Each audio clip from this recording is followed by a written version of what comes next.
നമസ്കാരം, nation news ലൈവിലേക്ക് സ്വാഗതം.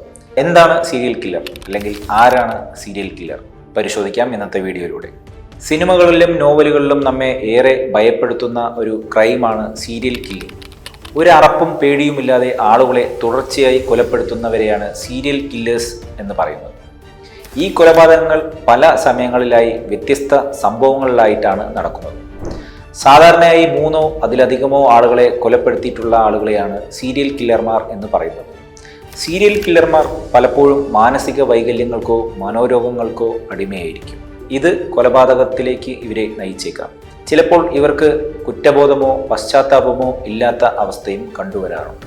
കുട്ടിക്കാലത്ത് വൈകാരികമായോ ശാരീരികമായോ ലൈംഗികപരമായോ ഉള്ള പീഡനങ്ങൾ ഏറ്റുവാങ്ങിയവരായിരിക്കും ഇവരിൽ ബഹുഭൂരിപക്ഷവും. ഇരകളെ പൂർണ്ണമായും നിയന്ത്രിക്കാനുള്ള ഒരാഗ്രഹം ഇവർക്കുണ്ടാകും. പലപ്പോഴും ഓരോ കൊലപാതകത്തിനും ഇവർ ഒരു പ്രത്യേക രീതി അഥവാ ഒരു മോഡസ് ഓപ്പറാണ്ടി പിന്തുടരുന്നുണ്ടാവും.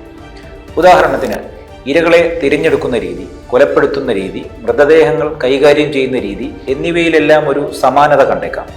സീരിയൽ കില്ലിങ്ങിന് പിന്നിൽ പലപ്പോഴും സങ്കീർണമായ മാനസിക പ്രശ്നങ്ങൾ ഉണ്ടായിരിക്കും.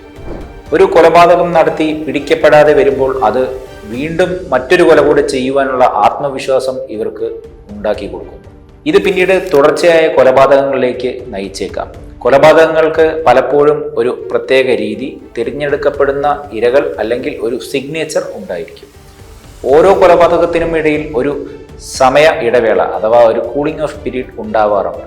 കുപ്രസിദ്ധ സീരിയൽ കില്ലർമാരായ Ted Bundy, Jeffrey Dahmer, John Wayne Gacy തുടങ്ങിയവർ ചരിത്രത്തിൽ തന്നെ അറിയപ്പെടുന്ന സീരിയൽ കില്ലർമാരാണ്. കേരളത്തിൽ റിപ്പർ എന്നറിയപ്പെടുന്ന കൊലപാതകിയൊക്കെ അത്തരത്തിലുള്ള ഗണത്തിൽ പെടുത്താവുന്നതാണ്. എന്നാൽ മറ്റു ചില പ്രത്യേക ലക്ഷ്യങ്ങളോടുകൂടിയാണ് കൂട്ടക്കുരുതി നടത്തുന്നത്. കൂടത്തായിയിൽ നടന്ന കൊലപാതക പരമ്പരയൊക്കെ ഇത്തരത്തിലുള്ളതാണ്. സീരിയൽ കില്ലർമാരെ കുറിച്ച് പഠിക്കുന്നത് ക്രിമിനോളജിയിലും സൈക്കോളജിയിലും പ്രധാനപ്പെട്ട ഒരു വിഷയമാണ്. കാരണം അവരുടെ പെരുമാറ്റം മനസ്സിലാക്കുന്നത് കുറ്റകൃത്യങ്ങൾ തടയുവാനും ഇരകളെ സംരക്ഷിക്കുവാനും സഹായിക്കും. പുരുഷന്മാരെ പോലെ തന്നെ സ്ത്രീക്കും ഇത്തരം ക്രൈമുകളിൽ ഏർപ്പെടുവാൻ സാധിക്കും. എന്നാൽ പുരുഷന്മാരുടെ അത്ര വയലൻസ് അഥവാ ക്രൂരത സ്ത്രീ നടത്തുന്ന കൊലപാതകങ്ങളിൽ സാധാരണഗതിയിൽ കാണാറില്ല.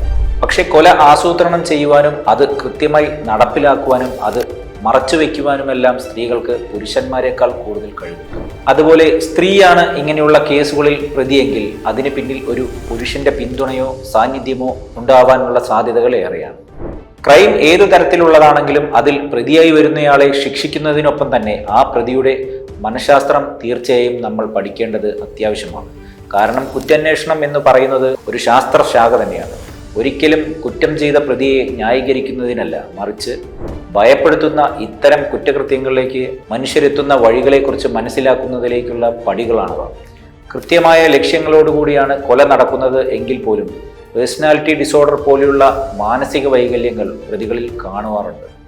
അതിനാൽ അത്തരത്തിലെല്ലാം ഓരോ കേസുകളെയും വിശദമായി പഠിക്കേണ്ടത് വളരെ അത്യാവശ്യമാണ്.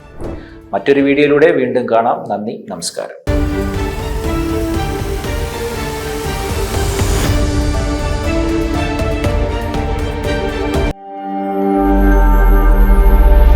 നാഷൻ ന്യൂസ് ലൈവ്, സത്യം, ചരിത്രം, വർത്തമാനം.